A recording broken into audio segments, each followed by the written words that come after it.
പുതിയ രീതിയിൽ ഒടിയൻ. ഈ വീഡിയോ നിങ്ങളുടെ മുന്നിലേക്ക് സമർപ്പിക്കുമ്പോൾ ചെറിയൊരു കാര്യം പറയുകയാണ്. മറ്റൊന്നുമല്ല, നമ്മുടെ ചാനൽ നിങ്ങൾ ഇതുവരെ സബ്സ്ക്രൈബ് ചെയ്യാതെയാണ് കാണുന്നെങ്കിൽ ദയവ് ചെയ്ത് ചാനൽ ഒന്ന് സബ്സ്ക്രൈബ് ചെയ്യുന്ന കാര്യം പരിഗണിക്കണേ. കൂടാതെ നോട്ടിഫിക്കേഷനായി താഴെ കാണുന്ന ബെൽ ബട്ടൺ കൂടി അമർത്തിയോ എന്ന കാര്യം ചെക്ക് ചെയ്യണേ. പുതിയ രീതിയിൽ ഒടിയൻ.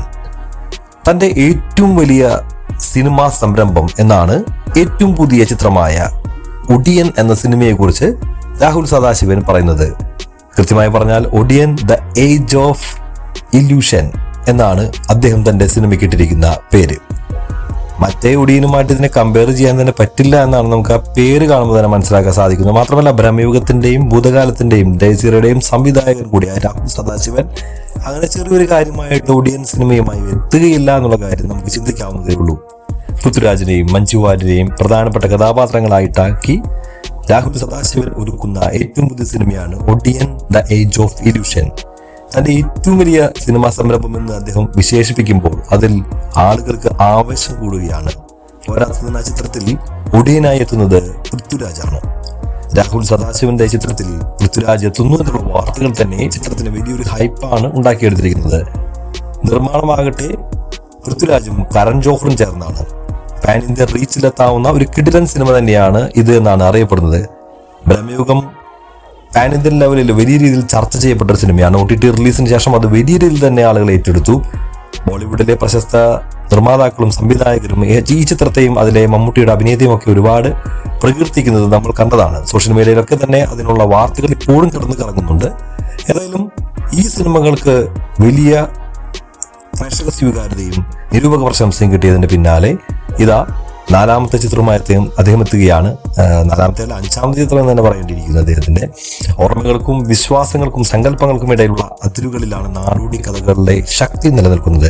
കേരളത്തിലെ ഏറ്റവും പ്രസിദ്ധമായ ഐതിഹ്യങ്ങളിൽ ഒന്നായ ഒടിയനെ പുതിയൊരു ചലച്ചിത്ര ഭാഷയിലൂടെ അവതരിപ്പിക്കാനാണ് താൻ ശ്രമിക്കുന്നത് എന്നാണ് അദ്ദേഹം പങ്കുവയ്ക്കുന്നത്. അന്തരീക്ഷവും ദുരൂഹതയും വികാരങ്ങളും ചേർന്ന ഈ കഥ തന്റെ ഇതുവരെയുള്ള ഏറ്റവും വലിയ സിനിമാ സംരംഭം എന്നാണ് അദ്ദേഹം തന്റെ സിനിമയെ കുറിച്ച് പ്രകീർത്തിക്കുന്നതും പ്രഖ്യാപിക്കുന്നതും. ധർമ്മ പ്രൊഡക്ഷൻസിന്റെയും പൃഥ്വിരാജ് പ്രൊഡക്ഷൻസിന്റെയും ബാനറിൽ ഈ യാത്രയിൽ ഞാൻ അതീവ ആവേശത്തിലാണെന്നാണ് രാഹുൽ സദാശിവൻ പറഞ്ഞു വെക്കുന്നത്. മലയാള സിനിമയുടെ ആരാധകനാണ് ഞാൻ. അതിന്റെ കലാമികവും ധീരമായ കഥാപറച്ചിലും രീതിയും പ്രേക്ഷകരിൽ പുലർത്തുന്ന വിശ്വാസം എപ്പോഴും എന്നെ അത്ഭുതപ്പെടുത്തിയിട്ടുണ്ട്.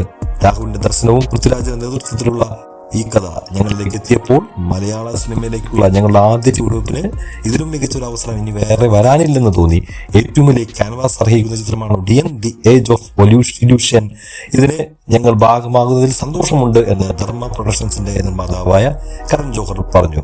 ധീരമായ സൃഷ്ടിപരതയും സാംസ്കാരിക വേരുകളോടുള്ള അടുപ്പവും പ്രേക്ഷകരുമായുള്ള ആത്മാർത്ഥമായ ബന്ധങ്ങളുമാണ് മലയാള സിനിമയുടെ പ്രത്യേകത. മലയാള സിനിമയിലേക്കുള്ള ധർമ്മയുടെ പ്രവേശനം സ്വാഭാവികവും ആവശ്യകരവുമായ ഒരു വികസനമാണ്. പൃഥ്വിരാജ് പ്രൊഡക്ഷൻസിനും രാഹുൽ സദാശിവനൊപ്പമുള്ള ഈ സഹകരണം ഞങ്ങൾക്ക് അഭിമാന നിമിഷമാണ് എന്നുകൂടി ചിത്രത്തിലെ നായകനായിട്ടുള്ള പൃഥ്വിരാജ് വ്യക്തമാക്കി. കേരളത്തിന്റെ ജനകീയ ഐതിഹ്യങ്ങളിലെ ഏറ്റവും ദുരൂഹവും ഭയാനകവുമായ രൂപമാറ്റക്കാരനായ ഒടിയനെ ആസ്പദമാക്കിയാണ് കഥ വികസിക്കുന്നത്. വ്യക്തമായ ഒരു മാതൃകുടുംബത്തിന്റെ ജീവിതത്തിലേക്ക് കടന്നു വരുന്ന ഈ അതിഭൗതിക സാന്നിധ്യം സത്യവും മിഥ്യയും തമ്മിലുള്ള അതിശക്തമായ ഏറ്റുമുട്ടലിന് വഴിയൊരുക്കുന്നു. പുരാണവും ഭീതിയും മനഃശാസ്ത്രപരമായ ആഴവും സമുന്നയിക്കുന്ന അപൂർവമായ ദൃശ്യാനുഭവമായിരിക്കും ഈ ചിത്രമെന്ന് പറയുന്നു. ഏതായാലും ഇത്തരത്തിലുള്ള വാർത്തകളും അവരുടെ പത്രക്കുറിപ്പുകളുമാണ് ഞാൻ നിങ്ങളുമായിട്ട് പങ്കുവച്ചത്. ഒരു കാര്യം ഓർപ്പിക്കാം, നമ്മളെ മുന്നു വന്ന ഒടിയനുമായിട്ട് യാതൊരുവിധ ശ്രീകുമാർ മേനോന്റെ ആ ഒടിയനുമായിട്ട് ഇതിന് യാതൊരുവിധ ബന്ധവും ഉണ്ടാകില്ല എന്നാണ് മനസ്സിലാക്കാൻ സാധിക്കുന്നത്. ഉണ്ടെങ്കിൽ തന്നെ ഒരുപക്ഷെ അതിൽ മോഹൻലാലിന്റെ കഥാപാത്രത്തെ ഒരുപക്ഷെ മറ്റൊരു സിനിമയുടെ ഭാഗമായിട്ട് എടുത്തേക്കാമെന്ന് തോന്നുന്നു. അതിൽ മഞ്ജു വാര്യരുടെ സാന്നിധ്യം കൊണ്ട് ഞാൻ ചിന്തിച്ചു പോകുന്നതാണ്. ഏതായാലും വലിയൊരു സിനിമ തന്നെയാണ് അതിൽ ഒരുങ്ങുന്നതെന്ന് നമുക്ക് മനസ്സിലാക്കാം. കൃത്യമായിട്ട് കേരളത്തിന്റെ ജനകീയ ഐതിഹ്യങ്ങളിലൂടെ കടന്നു പോകുമ്പോൾ അത് നല്ല രീതിയിലുള്ള സംവിധായകന്റെ കയ്യിൽ, കഥ പറയാൻ അറിയുന്നവന്റെ കയ്യിൽ അത് കിട്ടിക്കഴിഞ്ഞാൽ അത് കിടിലൻ സിനിമയായിട്ട് പുറത്തു വരും. വൻ കളക്ഷനായിരിക്കും ഈ സിനിമയ്ക്ക് ഉണ്ടാവുക എന്ന് ഇപ്പോൾ തന്നെ എഴുതി വെക്കാവുന്ന കാര്യമാണ്. നിങ്ങൾക്ക് എന്താണ് പറയാൻ സാധിക്കുന്നത്? നമുക്കറിയാവുന്ന ഒരു കാര്യമാണ് പൃഥ്വിരാജിന്റെ ഹൊറർ സിനിമ ജോണറുകളെ കുറിച്ചും അതുപോലെ തന്നെ അദ്ദേഹത്തിന്റെ പരീക്ഷണ ചിത്രങ്ങളെ കുറിച്ചും ഒക്കെ. അതേപോലെ തന്നെ രാഹുൽ സദാശിവൻ എന്ന് പറഞ്ഞ ഇപ്പോഴത്തെ തലമുറയിലെ മികച്ച സൃഷ്ടികർത്താവായി മാറിക്കൊണ്ടിരിക്കുന്ന കിടിലൻ സംവിധായകനായി മാറിക്കൊണ്ടിരിക്കുന്ന അദ്ദേഹത്തിൽ നിന്ന് വന്ന എല്ലാ ചിത്രങ്ങളും ഒന്നിനൊന്ന് വ്യത്യസ്തവും ആളുകളെ ആകർഷിക്കുന്നതും നിരൂപക പ്രശംസയും ഒരേപോലെ തന്നെ സാമ്പത്തിക വിജയം നേടുകയാണ്. അതുകൊണ്ട് തന്നെ ഇതും അതുപോലെ ഒരു സാമ്പത്തിക വിജയവും നിരൂപക പ്രശംസ നേടുന്ന ഒരു സിനിമയായിരിക്കും എന്ന് തന്നെയാണ് ആത്മാർത്ഥമായി വിശ്വസിക്കുന്നത്. ഒടിയൻ വരട്ടെ. ഈ ഒടിയൻ അങ്ങനെ നമ്മുടെ മനസ്സുകളെ നമ്മളെങ്ങനെയാണോ അന്ന് മറ്റേ ഒടിയൻ വന്നപ്പോൾ ആഗ്രഹിച്ചിരുന്നത് അതിനേക്കാൾ വലിയൊരു വിജയമായി ആ സിനിമ മാറട്ടെ. ജനങ്ങളുടെ ഹൃദയങ്ങളെ ഏറ്റെടുക്കട്ടെ. ഈ വീഡിയോ നിങ്ങൾക്ക് ഇഷ്ടമായി കേൾക്കുന്നു. മറ്റൊരു വീഡിയോ നമുക്ക് വീണ്ടും കാണാം. അതുവരെ എല്ലാവർക്കും bye bye. This is Angamaly signing out. Angamaly diary.